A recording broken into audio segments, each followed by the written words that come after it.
Assalamualaikum warahmatullahi wabarakatuh. Alhamdulillah nahmaduhu wa nasta'inuhu wa nastaghfiruh wa na'udzu billahi min syururi anfusina wa sayyiati a'malina may yahdihillahu fala mudilla lahu wa may yudlil fala hadiya lahu.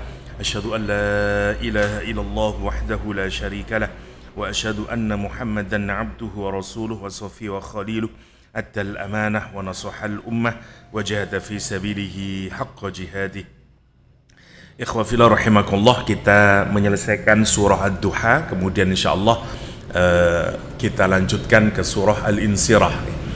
Kemarin kita membahas tentang bagaimana bukti karunia Allah Subhanahu wa taala atau kemudahan yang diberikan oleh Allah Subhanahu wa taala setelah datangnya kesulitan.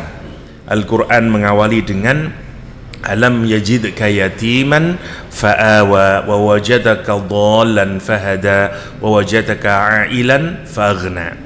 Ada tiga hal yang merupakan karunia Allah diberikan kepada Nabi Muhammad, dan juga nanti ada tiga hal yang kita diminta untuk melakukan. Rasulullah SAW tentu saja yang pertama untuk mengerjakannya. Jadi tiga karunia, alam yajidka yatiman fa'awa wa wajadaka dhallan fahada wa wajadaka a'ilan faghna, yang diperintah fa'ammal yatima fala taqhar fa'ammas sa'ila fala tanhar wa amma bi ni'mati rabbika fahaddits. Tiga perintah, tiga karunia, tiga perintah. Masya Allah, ini indah kalau kita melihat dari sisi struktur ya. Ada hal yang kemarin lupa kita bicarakan adalah kalimat alam yajidka, dan kemudian diikuti dengan bentuk yang berbeda dengan, kan ada tiga ya karunia Allah itu Subhanahu wa ta'ala. Yang pertama menggunakan bentuk pertanyaan interrogatif, alam yajidka. Tapi yang kedua tidak menggunakan bentuk interrogatif, alam yajidka yatiman fa'awa, tapi wa wajadaka dhallan fahada wa wajadaka a'ilan faghna. Menarik, kenapa kok tidak dibikin sama? Misalnya wa wajadaka yatiman fa'awa wa wajadaka dhallan fahada wa wajadaka a'ilan faghna. Menarik, yang satu pakai interrogatif, yang dua boten. Ya, pakai kalimat yang menggunakan berbeda pola strukturnya ya. Untuk apa ini? Para ulama tafsir menyatakan kenapa menggunakan alam yajidka yang awal, untuk menunjukkan keandalannya Allah SWT, reliability, keandalan, bisa diandalkan ya. Karena itu menggunakan kalimat alam yajidka yatiman fa'awa. Bukankah dia mendapatimu dulu? Allah mendapati Nabi Muhammad SAW dalam keadaan yatim, fa'awa, maka kemudian Allah Subhanahu wa ta'ala memberikan shelter kepada Nabi Muhammad SAW. Hal yang luput dari pembahasan kita kapan hari adalah kata fa'awa ini mestinya menuntut artikel di belakangnya, misalnya fa'awaka misalnya. Tapi di Quran tidak disebutkan alam yajidka yatiman fa'awa. Maka karena dia tidak dikasih lekatan kata pengganti, maka maknanya menjadi luas, berlaku fungsi at-tawassu' fil makna. Para mufassirin mengkira-kirakan bahwa kata fa'awa itu bisa berarti dua, satu fa'awa laka atau fa'awa bika ya. Jadi fa'awa laka, fa'awa bika. Yang pertama, kalau dimaknai laka, maka kami memberikan perlindungan, ngasih tempat tinggal, ngasih tempat proteksi karenamu, untukmu. Jadi munculnya fa'awa ini, munculnya al-iwa atau perlindungan dari Allah Subhanahu wa ta'ala, atau tempat yang dimana Rasulullah mendapatkan perlindungan, proteksi, kenyamanan, itu ya karena Rasulullah SAW. Itu yang pertama. Yang kedua, fa'awa kalau dimaknai dengan bika bukan laka, disebabkan Nabi Muhammad SAW.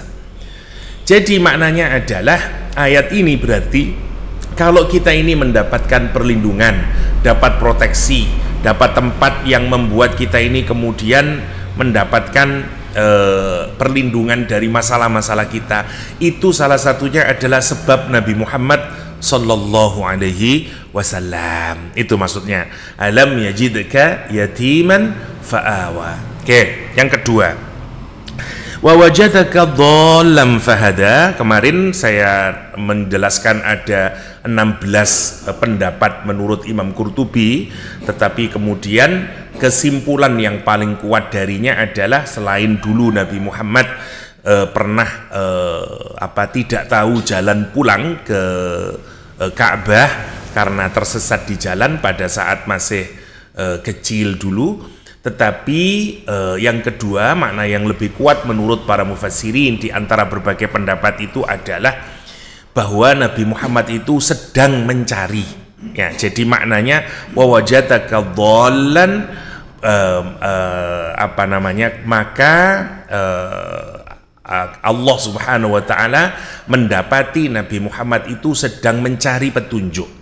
Apa maksudnya? Gini, Nabi Muhammad itu orang yang ingin menyelesaikan persoalan yang ada di tengah-tengah masyarakat Quraisy saat itu. Kita tahu semuanya bahwa pola kehidupan sosial dan politik saat Rasulullah SAW hadir di tengah-tengah masyarakatnya adalah model politik yang korup, ekonomi yang tidak adil, di mana orang yang kuat mengalahkan orang yang lemah, ya, kepemimpinan di tangan orang-orang yang bengis dan kejam serta tidak berperi kemanusiaan, ekonomi diselenggarakan dengan cara yang zalim. Lah, Nabi Muhammad itu ingin mencari penyelesaiannya. Gimana ini cara penyelesaiannya ini? Yang menarik ya, para filsuf di dunia ini, kalau kita melihat misalnya Yunani atau Romawi dulu juga sama, orang-orang yang memiliki akal yang sehat, yang baik, itu berusaha menyelesaikan gimana ini penyelesaiannya itu. Makanya ada banyak tempat biasanya yang digunakan oleh para filsuf untuk melakukan refleksi, apa ini solusinya ini, bagaimana caranya. Dia memeras otaknya untuk menyelesaikan persoalan yang hadir di tengah-tengah masyarakat. Misalnya jenengan kalau ke Jerman itu ada bukit para filsuf, karena dulu diduga para filosof Jerman itu ke sana untuk berpikir bagaimana menyelesaikan. Makanya ada orang seperti Karl Marx, ada orang seperti Habermas. Menarik, orang-orang barat itu dengan otaknya dia berupaya bagaimana menciptakan masyarakat yang baik. Misalnya saya kasih contoh, Habermas misalnya, salah satu filsuf besar di Jerman modern sekarang, itu berpikir bahwa kalau mau menciptakan negara yang baik adalah harus tercipta public space, ruang publik di mana orang itu bisa berbicara secara terbuka, tanpa rasa ketakutan, tanpa takut-takut, tanpa sungkan-sungkan, karena negara ini milik bersama. Jadi semua orang harus bisa terbuka, dan dari berbagai macam pikiran-pikiran itu nanti akan ditemukan jawaban paling akhirnya sebagai solusi dari persoalan itu. Selama negara belum menerapkan model yang kayak begini, tidak bisa negara itu menjadi sebuah negara yang dalam bahasa agama baldatun thayyibatun, ya, negeri yang baik. Ya, apa yang kemudian dikenal dengan teori teori komunikatif action dari Habermas misalnya di Jerman sana. Jadi dia mikir, Habermas seorang filsuf, dia mikir bagaimana caranya ini dan seterusnya. Dan bagi Habermas sekalipun, negeri seperti Jerman dan Perancis belum memberikan ruang publik yang terbuka sehingga semua orang kepingin bisa berbicara sampai tanpa ada beban, tidak ada ketakutan. Satu-satunya tempat itu yang diharapkan menurut Habermas, mestinya negara memfasilitasi itu, gambaran ruang publik itu menurut Habermas kalau di Jerman kayak di kafe-kafe. Jenengan kalau teng warung kopi atau kafe, lah saya enak itu ngomong. Lah iso iku. Jokowi ku mesti ngene, lho ndak iso ngene. Dan kita ndak ada sungkan-sungkannya. Kenapa? Karena negara ini milik kita bersama. Lah dari obrolan itu nanti akan ketemu satu pendapat yang semua orang merasa senang. Kenapa? Karena kita semua terlibat dalam pembicaraan itu. Nah, mestinya menyelenggarakan negara itu semacam itu, katanya Habermas. Kalau di Prancis, di mana orang bisa terbuka itu, ruang publiknya itu, di tempat tukang cukur, katanya Habermas. Ya, di barbershop, ya, itu orang merasa bebas. Wah, sekarang coba jangan pikirkan. Dulu zamannya Pak Harto tidak ada berani orang ngomong. Sekarang pun, misalnya, masih kita belum benar-benar menciptakan satu ruang umum atau public sphere yang dimana orang itu boleh saja berbicara apapun saja, karena negara ini kita ciptakan ya untuk kebersamaan kita. Makanya kalau ada nggak suka atau apapun, silakan dibicarakan, sadu argumen sampai kemudian ditemukan rumusan yang paling membahagiakan untuk kita bersama. Habermas percaya kalau orang itu mau benar-benar berdiskusi, tukar pendapat, meskipun kapan Ustadz, semua orang itu kan pasti punya, iya nanti pada ujungnya akan ketemu, asal gunain akal yang sehat dan menggunakan niatan yang baik. Coba, orang modern itu berpikir menyelesaikan persoalan masyarakatnya, dan dia mikir mendalam, karena itu dia disebut dengan filsuf, karena berpikir secara mendalam. Rasulullah SAW dulu juga begitu. Itu yang dimaksud Al-Quran dengan dhallan. Wadan maksudnya. Karena Rasulullah mencari penyelesaian ini. Makanya Rasulullah tahannus. Ya, rodok mirip kita ini kalau mau menyelesaikan persoalan, jangan tenggelam di tempat itu. Keluarlah mengambil jarak. Kersane nopo? Biar kita ini bisa berpikir secara jernih. Pandangannya jadi lebar, bebas, lihat dari jauh gimana ya, di otak-atik dan seterusnya, ngoten. Itulah fungsi duduk teng guwa terus semedi ketemu Gajah Mada, ngoten maksudnya niku namanya refleksi. Kita ini harus mengambil jarak, karena kalau kita kadang-kadang jenengan waktu diskusi bareng niku, kadang-kadang terus iya aku terlampau ngotot ini. Ya, begitu kita keluar darinya terus kita mikir-mikir, iya ya. Nah, kita ini butuh ngoten. Maka kita akan dapat pikiran yang jernih, ngoten. Nah, tempat yang disukai oleh para pemikir-pemikir besar dunia itu biasanya tempat yang tinggi, sepi. Makanya jenengan ningali itu kuil-kuil Buddha, seminari. Kenapa? Karena dia berpikir. Itu ceritanya itu. Nah, atau sebenarnya yang tidak butuh ngoten, bisa di dalam rumah kita dan seterusnya. Bedanya adalah filsuf mendapatkan pencerahan, atau dalam agama Buddha misalnya, Siddhartha Gautama dapat, bahasanya orang Buddha, enlightenment, kan gitu loh. Pencerahan kapan? Saat nafsunya dikalahkan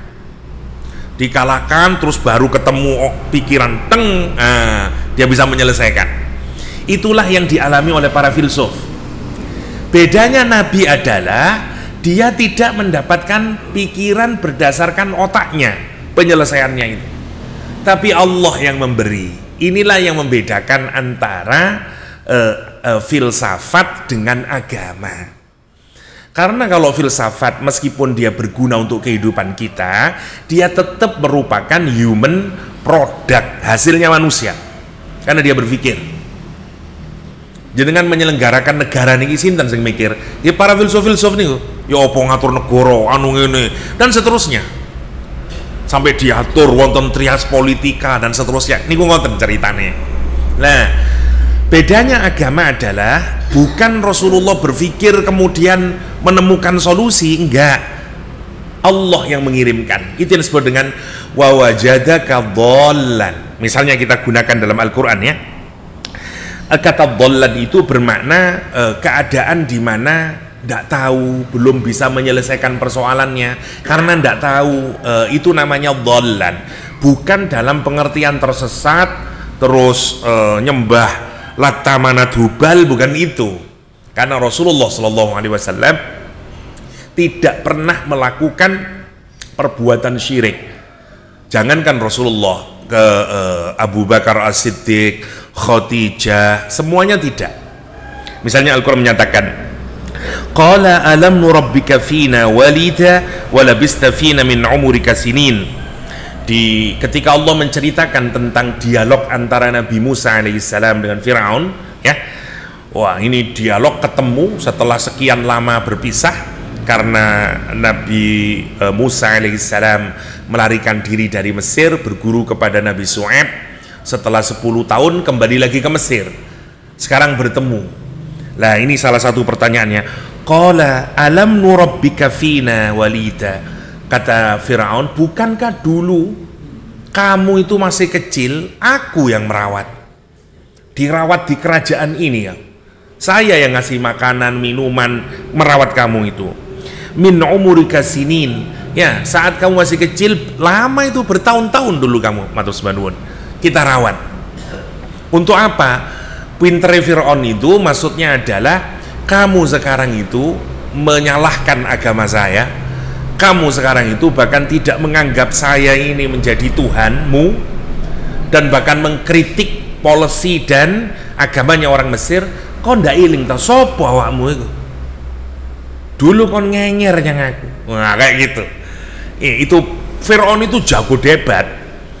Kita ini kalau ada orang menteng kelek, ya, atau punya argumentasi yang lain, terus kalau kita ini jangan lawan argumentasinya dulu, hancurkan kredibilitasnya.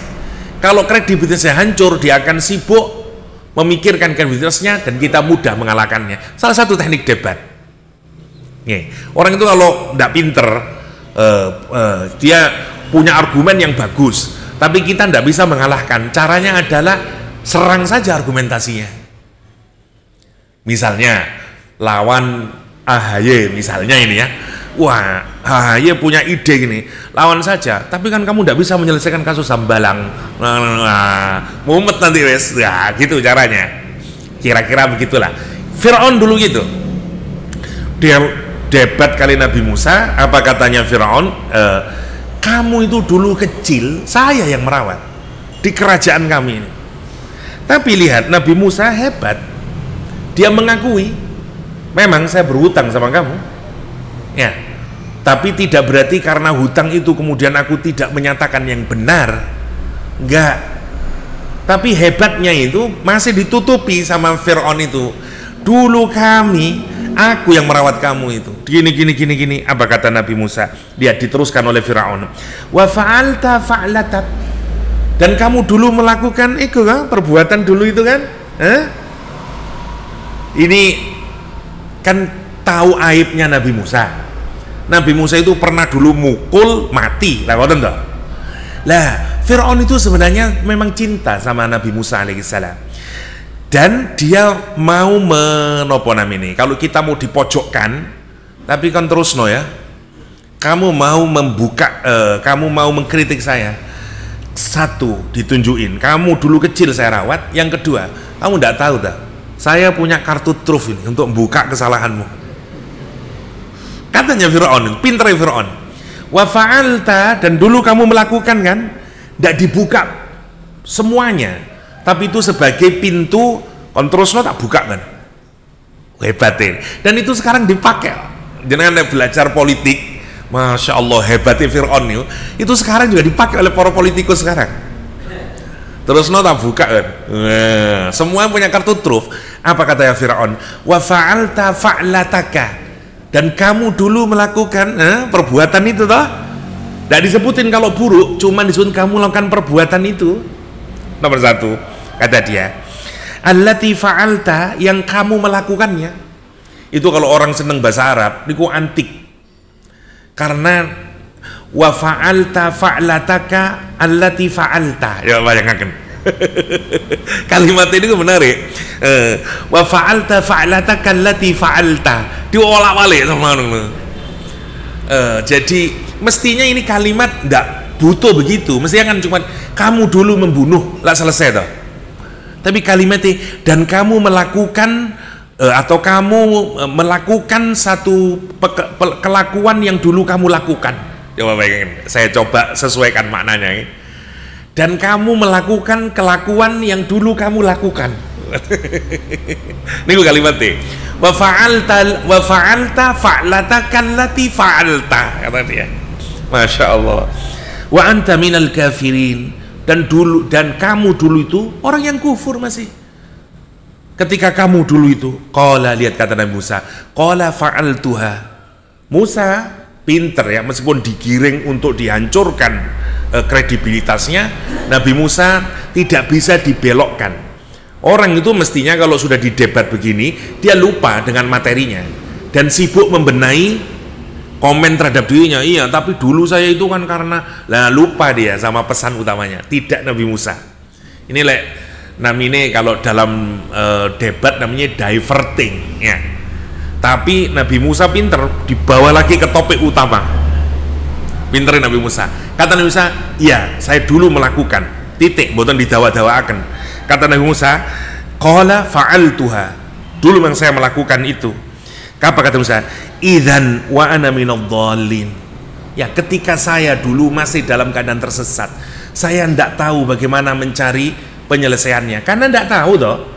Sore-sore menjelang maghrib ada dua orang berkelahi, satu orang Yahudi, satu orang Mesir. Orang Yahudi itu budak, warga negara kelas kedua. Orang Mesir itu negara kelas ke-1 posisinya. Dan di mana-mana yang zalim itu biasanya di mana-mana warga negara kelas 1. Karena warga negara kelas 2 biasanya disuruh-suruh, ayo sana, jangan ini, jangan gitu. Maka begitu di pasar sore itu, ketika melihat ada orang Mesir memukuli orang Yahudi, Nabi Musa lewat, pikiran Nabi Musa berdasarkan pengalaman-pengalaman yang sudah-sudah, siapa yang salah? Orang Mesir, lah gitu loh.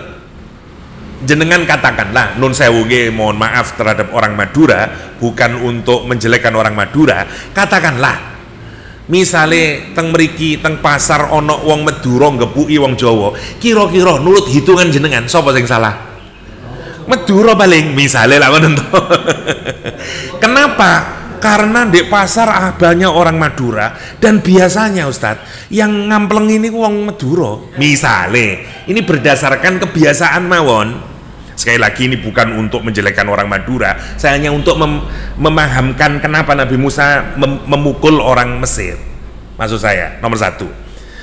Yang kedua, apalagi posisi orang Yahudi pada saat itu di bawah. Maka dan dia minta tolong Musa, semakin lengkap toh. Dan orang itu dituntut oleh Allah berdasarkan apa? Pertimbangan rasionalnya. Lah urusan hakikat ya kita tidak tahu. Makanya Nabi Musa itu sebenarnya secara hukum pun tidak salah. Karena jenengan melakukan sesuatu berdasarkan apa? Ya berdasarkan logika yang bisa difahami. Lah ngoten to.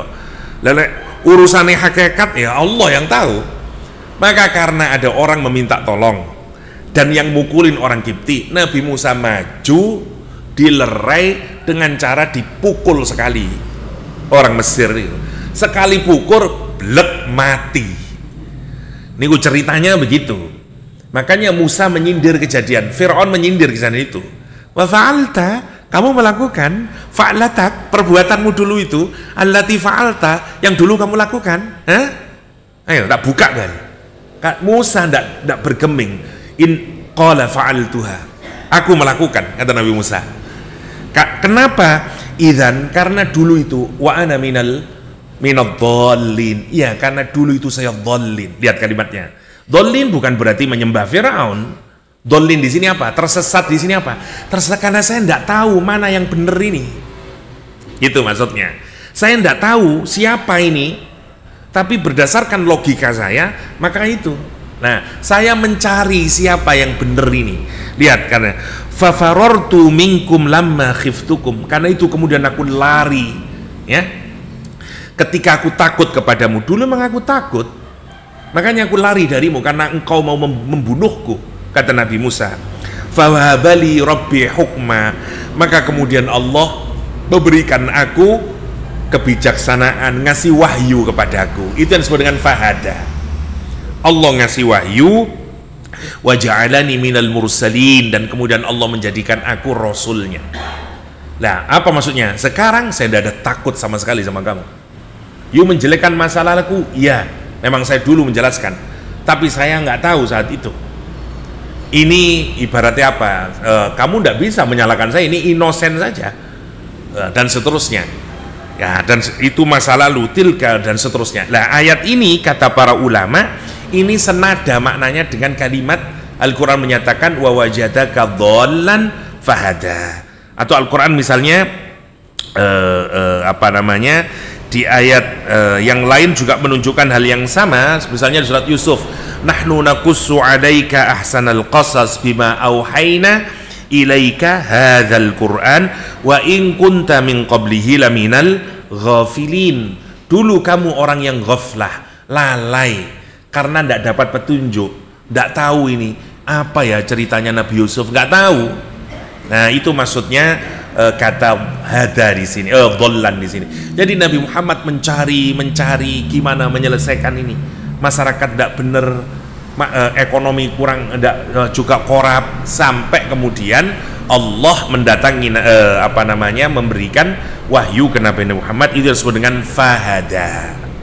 Lagi-lagi fahada juga maknanya dua, fahada laka, fahada bika. Kalau fahada laka, Allah memberikan hidayah karenamu.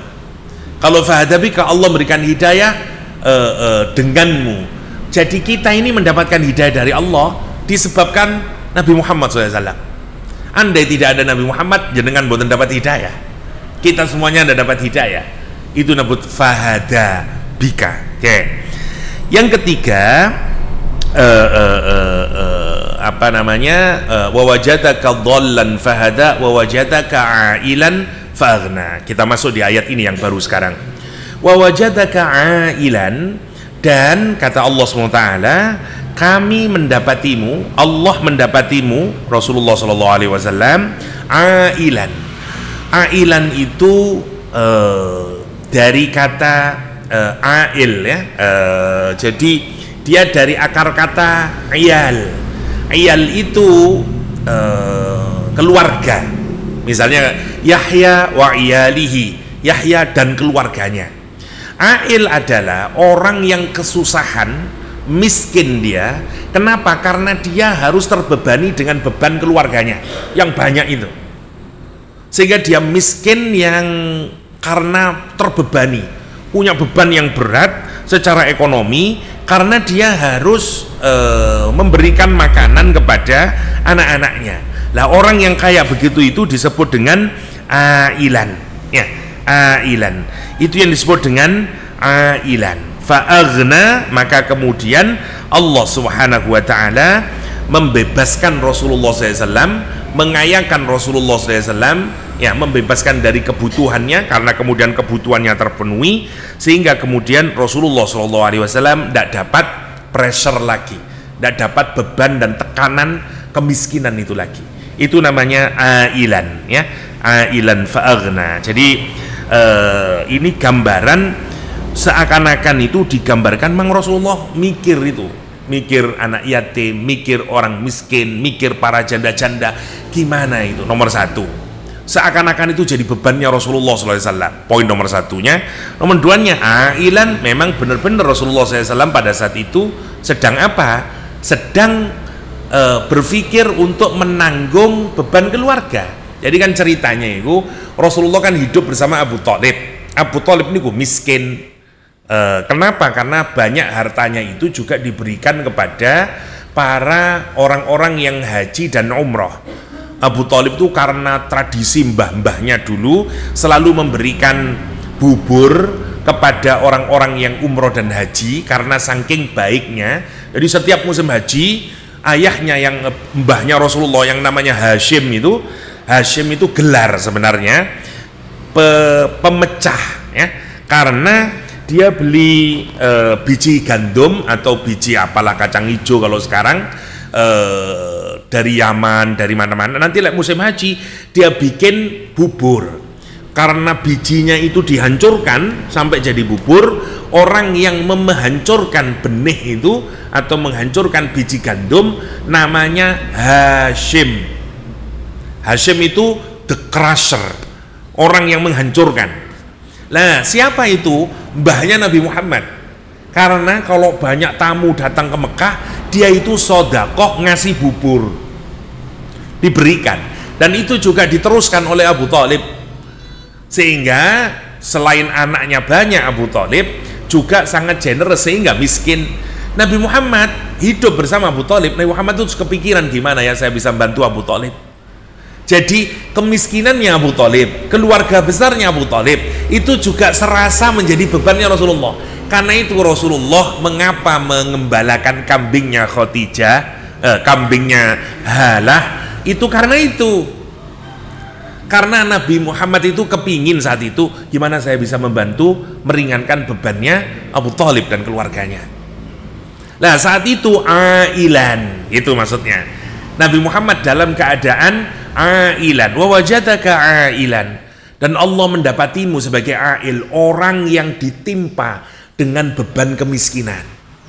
Satu, miskin secara pribadi, ya, Nabi Muhammad belum punya tidak punya keluarga dalam pengertian yang benar, tapi juga dia dibebani dengan keluarga besarnya ini, Abu Thalib dan keluarganya yang ditindih itu namanya wa wajadaka ailan fa'aghna. Maka Allah karena sangat butuh Nabi Muhammad, ya, fa'aghna, maka Allah membebaskan kebutuhannya dengan cara dikayakan Rasulullah Sallallahu Alaihi Wasallam. Dengan cara apa? Dinikahkan dengan Khadijah. Itu maksudnya.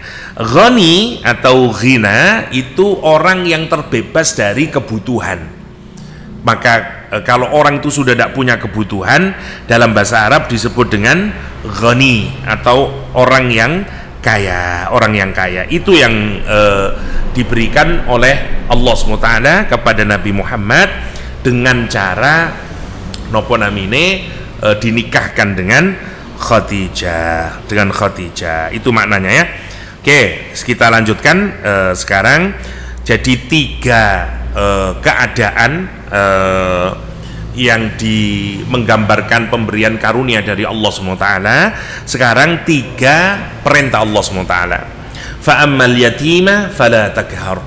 Adapun terhadap anak yatim janganlah takhar. Kemarin sudah kita jelaskan, saya cepatkan saja. Fala takhar, janganlah kamu menguasainya dan untuk menghinakannya. Ya, kita sudah bahas kemarin. Fa ammal yatima fala takhar, fa ammas sa'ila fala tanhar. Dua ayat lagi. Fa ammas sa'ila, dan adapun terhadap orang yang meminta-minta. Minta apa ini? Minta macam-macam. Satu, minta harta, minta hidayah, minta perlindungan. Ini semuanya masuk di dalam kalimat sa'il.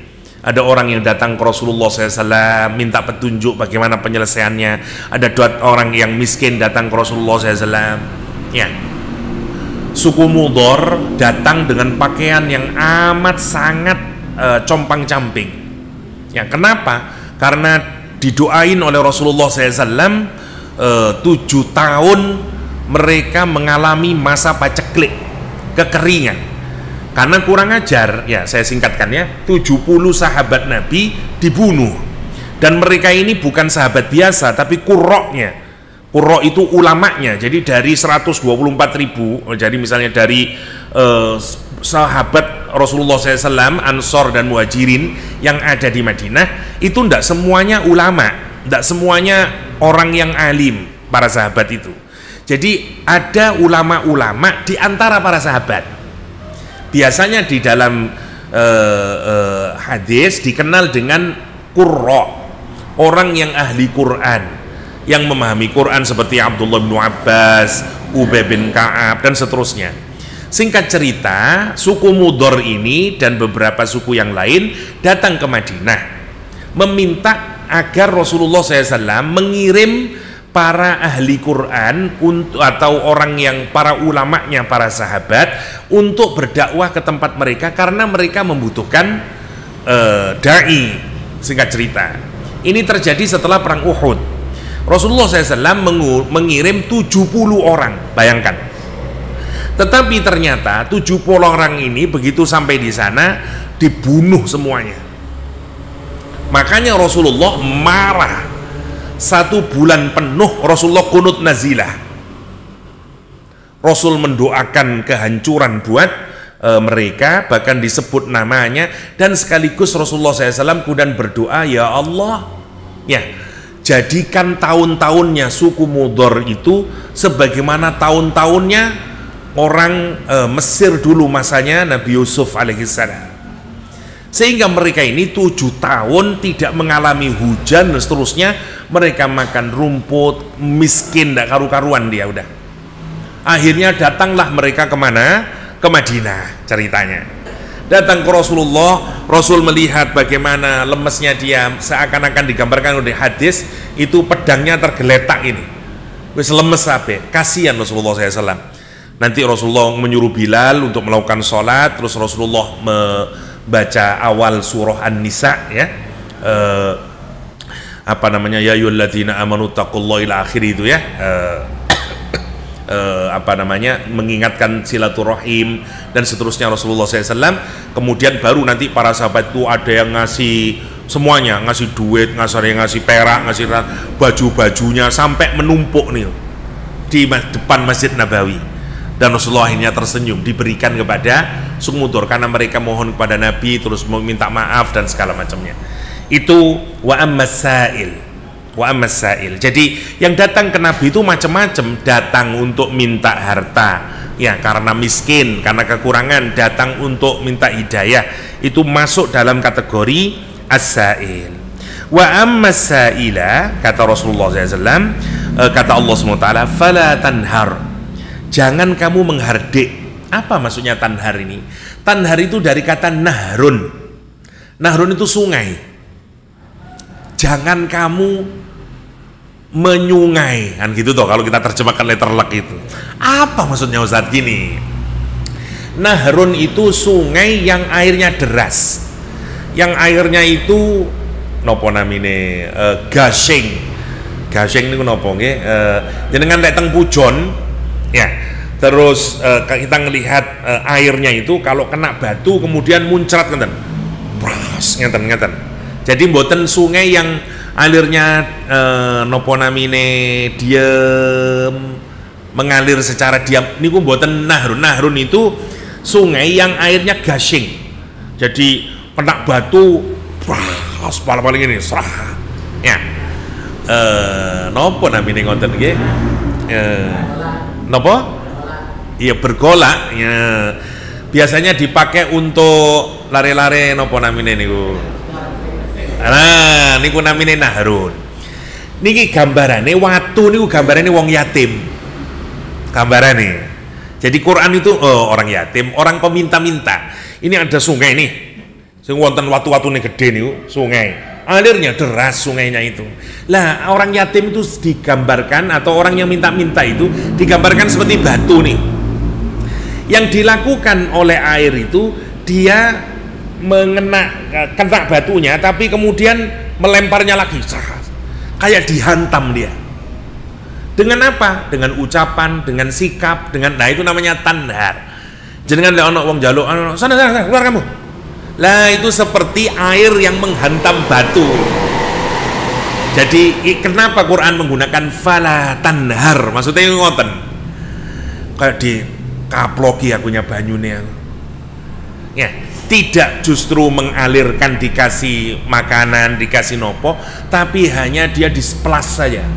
Plas, tidak bisa, entah dengan kata-kata atau dengan perbuatan. Pergi kamu, pergi sana. Jaluk-jaluk aja. Ada orang ditutup jeblok.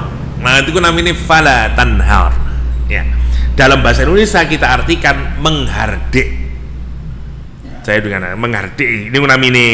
Makanya Rasulullah SAW menyatakan dari Abu Hurairah, la yamna'anna ahadukumus sa'il wa ayyu'tiyahu idza sa'al walau ra'a fi yadihi qalbaini min dhahab. Kata Rasulullah, janganlah kamu mencegah si antara salah satu di antara kalian jika kalian itu ketemu dengan orang yang meminta-minta. Jangan kamu tahan. Kalau ada peminta-minta, kasih saja. Wa ayyutiyahu idza sa'al. Jangan kamu menolaknya, dan kalau dia meminta, kasih. Kata Rasulullah, walau ro'a, kalaulah kamu mengetahui di tangannya itu dia sedang membawa emas, kalau dia minta-minta dan kamu punya, kasih, kata Rasulullah SAW. Atau dalam riwayat yang lain, meskipun dia itu sedang mengendarai kuda, kata Rasulullah. Ibaratnya wong sakniki wong gawe mobil, ya numpak mobil tapi jaluk misalnya. Tapi kalau kamu punya, kasih, kata Rasulullah. Karena kita ini tidak pernah tahu ya hakikatnya kenapa orang itu meminta dan seterusnya dan seterusnya. Tetapi agama kita ini menganjurkan, asalkan kita ini punya, kasih dia, kasih. Atau kalau tolaklah dengan cara yang baik, tolaklah dengan cara yang baik. Itu wal murad bisail huna alladhi yas'alu 'anid din. Yang dimaksud peminta di sini adalah orang yang meminta petunjuk dari agama.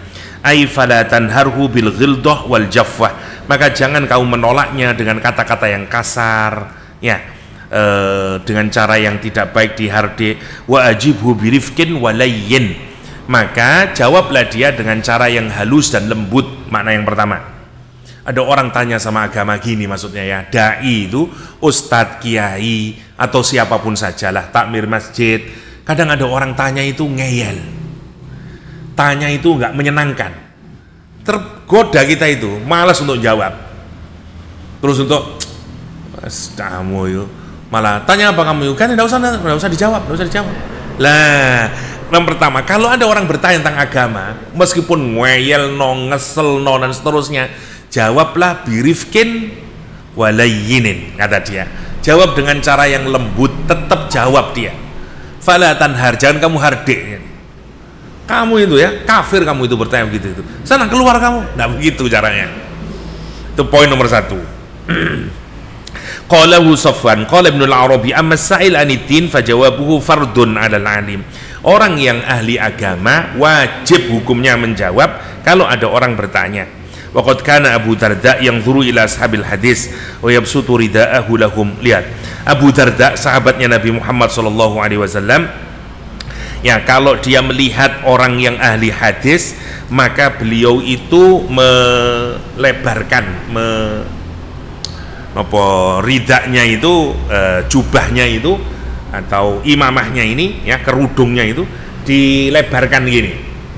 Saya susah menerjemahkannya. Ya, maksudnya ditoto ngeten lah, dijadikan klosone, dijadikan tempat duduknya kepada siapa? Kepada orang yang ahli hadis, sambil menyatakan apa? Marhaban bi ahibbati Rasulillah SAW. Selamat datang wahai orang-orang yang dicintai Rasulullah SAW.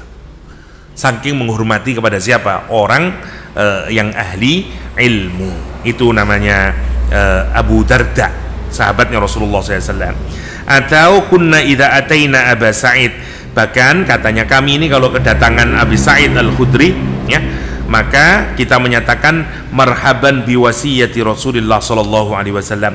Selamat datang wahai orang yang diwasiati oleh Rasulullah sallallahu alaihi wasallam.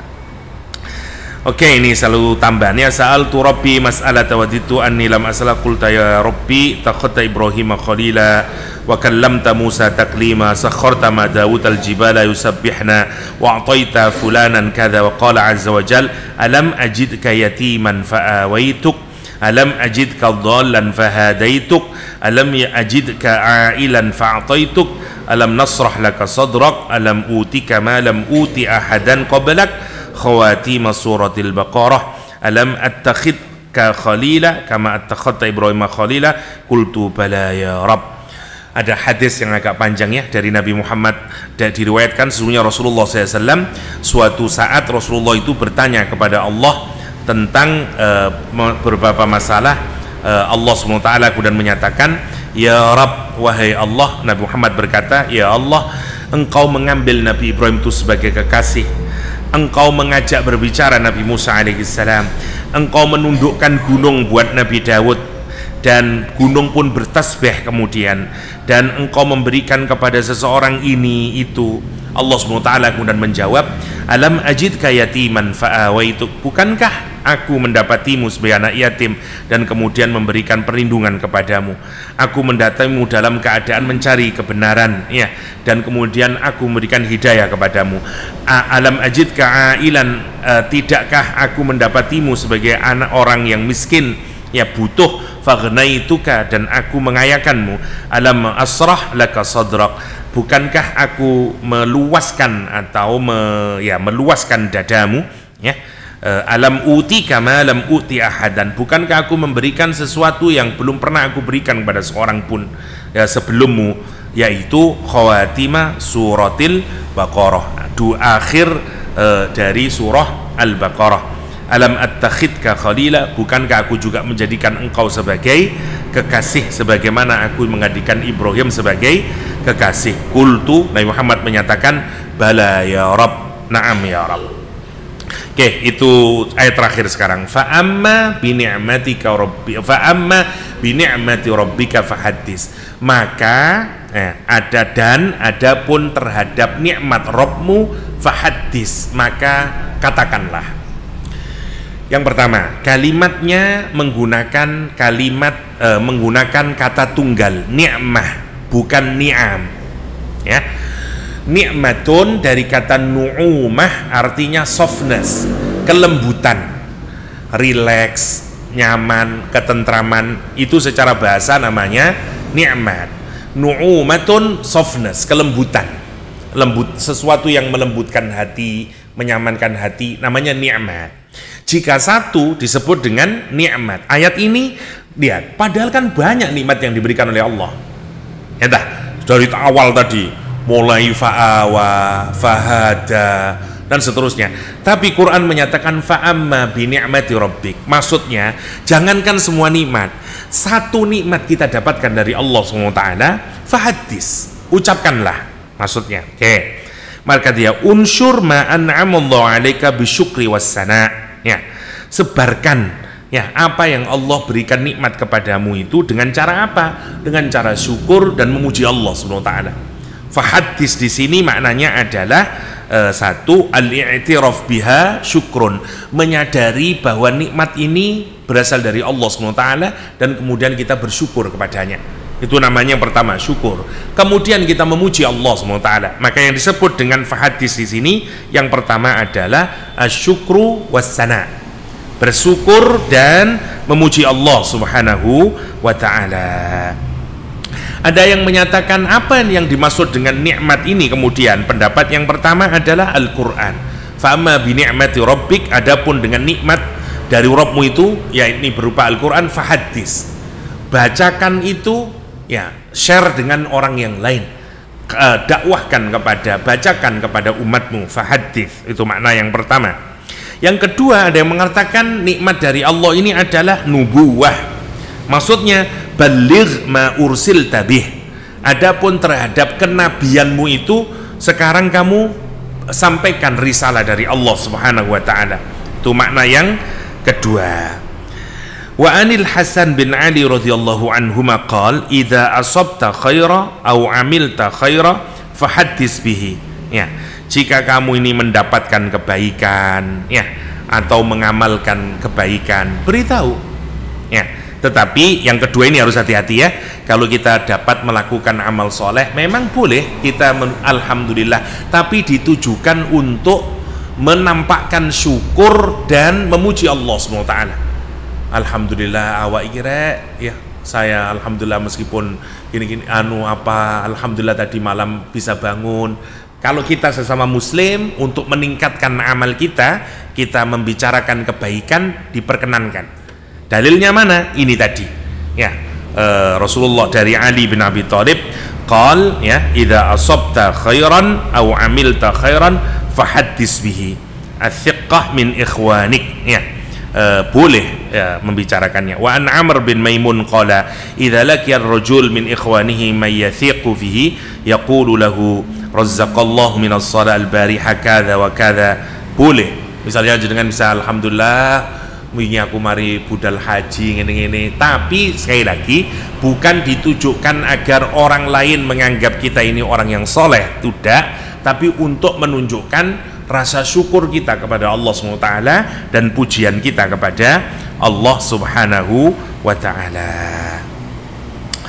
Oke, ada lagi maksudnya di ayat ini adalah lam yashkuril qalil lam yashkuril katsir wa man lam yashkurin nas lam yashkurillah wa tahaddus bin ni'am syukrun wa tarkuhu kufrun wal jama'atu rahmatun wal furqatu adzabun, kata Rasulullah SAW.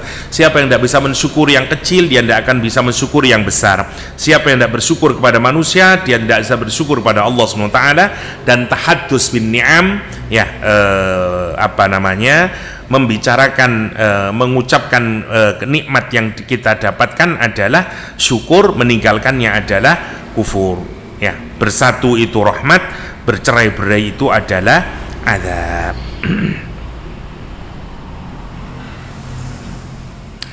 Suatu hari, katanya Malik bin Nadlah al-Jusammi, qala kuntu inda Rasulillah, saya suatu hari berada di sisi Rasulullah SAW jalisan, dalam keadaan duduk.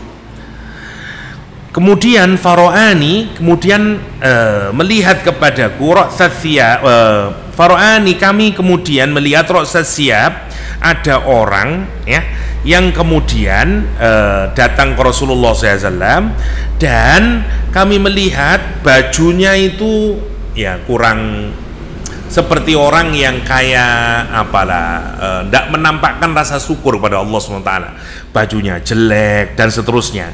Faqala, Rasulullah SAW kemudian berkata kepada orang tersebut, alaka malun, kamu punya duit ya, kok bajunya kok sangat jelek begitu, kamu punya duit, kata dia. Dia menyatakan, nah, nggih, saya punya duit ya Rasulullah.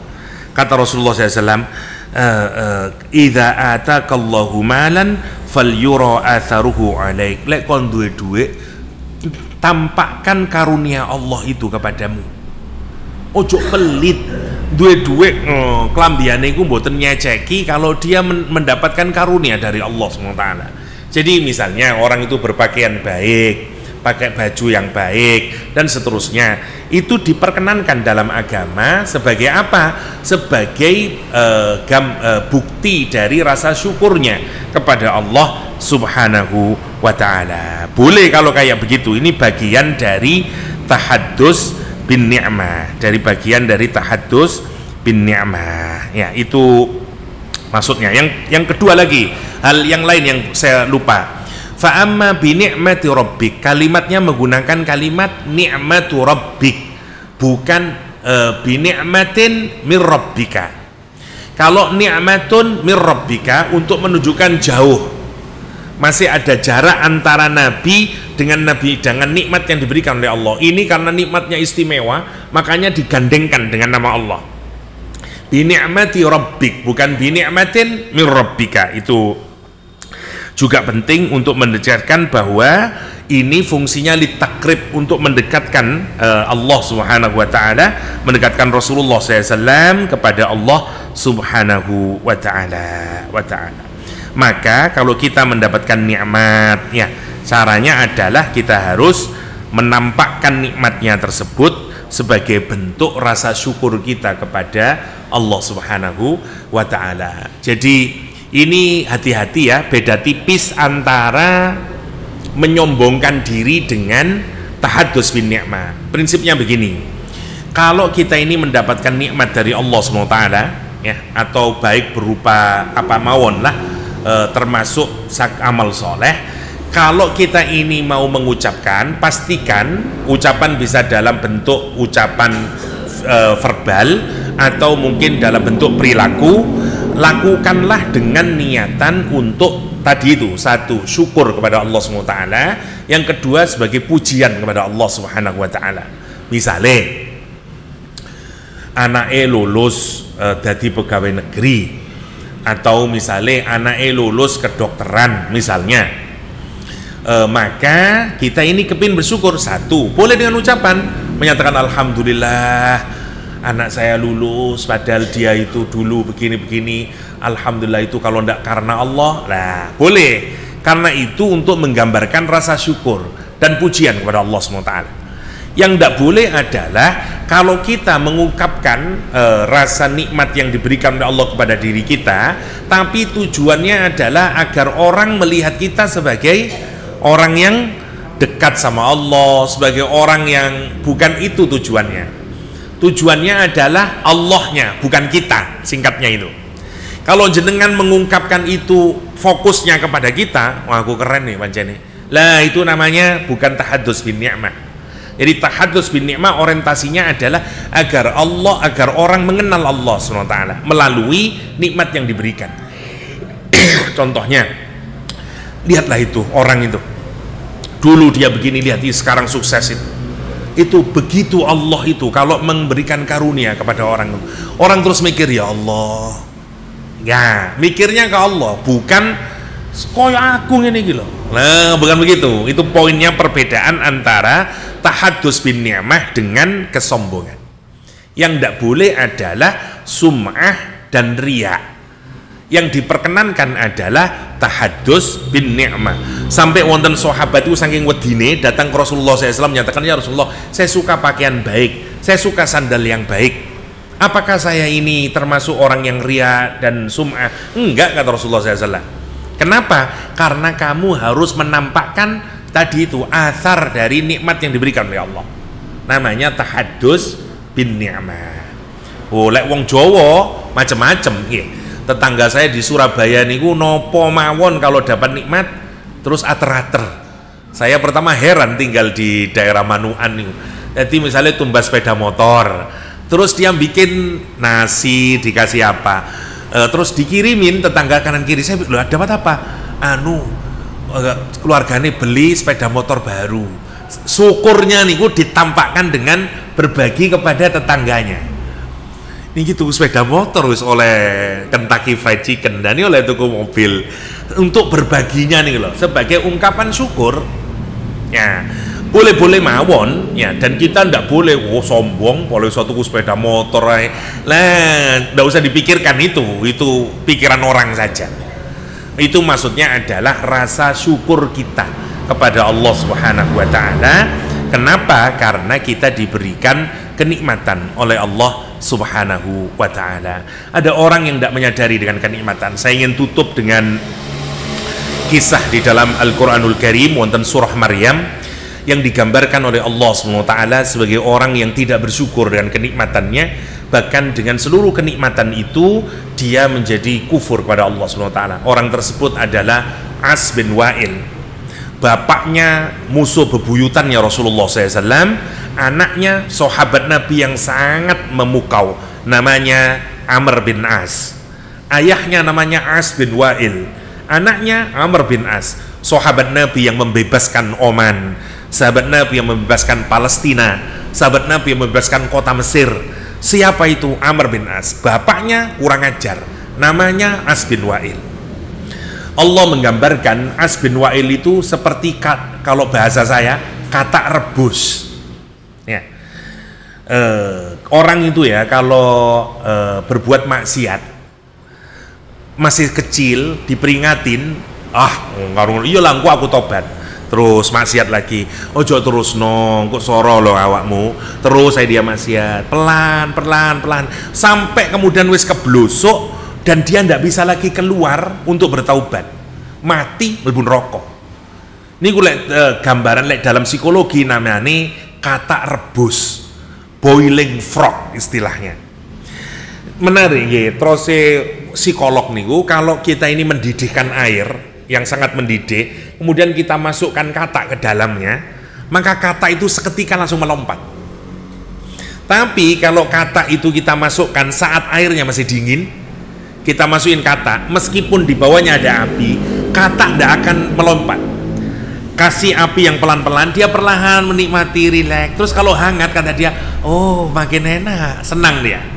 Padahal sebentar lagi dia akan makin panas.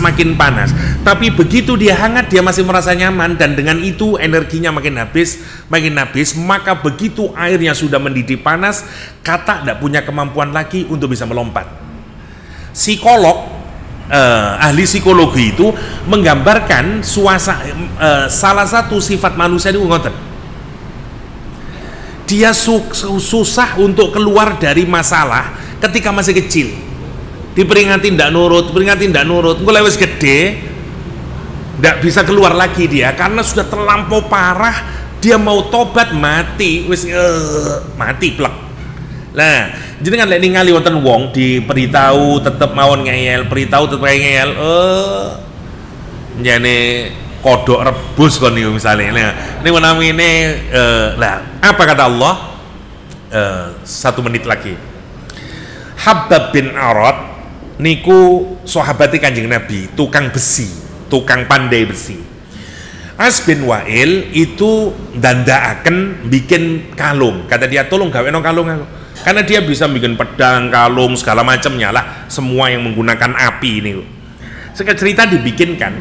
Kemudian setelah selesai dibikinkan, dia datang diberikan dan nanti besok saya bayar. Besok dia datang ke rumahnya, kata Khabbab bin Arad, uangnya kamu belum membayar. Kata dia, saya belum bisa bayar hari ini karena tidak ada uang. Gak percaya kamu itu orang kaya di Mekah, tidak mungkin kamu itu. Karena memang dia hanya menunda saja, dia tidak mau membayar. Kata dia, enggak, saya tidak akan pulang dari rumahmu ini sebelum kamu membayar hutangmu. Katanya As bin Wa'il, kenapa kamu berubah? Dulu kamu udah begini, enakan kamu sekarang. Kenapa kamu sekarang keras sama saya? Kenapa tidak seperti dulu kamu itu? Kata dia, memang saya berbeda sekarang dengan kamu. Dulu saya kafir, sekarang saya masuk Islam. Saya mengikuti agamanya Nabi Muhammad SAW. Marah As bin Wa'il dan menyatakan, kalau begitu aku tidak akan melunasimu sampai kamu keluar dari agamamu. Kata Khabbab bin Arad, saya, kata dia, tidak akan pernah keluar dari agama ini hatta sampai kamu mati dan nanti kamu dibangkitkan oleh Allah Subhanahu wa ta'ala dari kematian. Memangnya kita akan dibangkitkan? Iya, kita ini akan dibangkitkan setelah mati dan kamu akan berada dalam siksa. Sementara kalau aku dibangkitkan, aku akan dimasukkan dalam surga, di dalamnya banyak emas, perak, harta benda.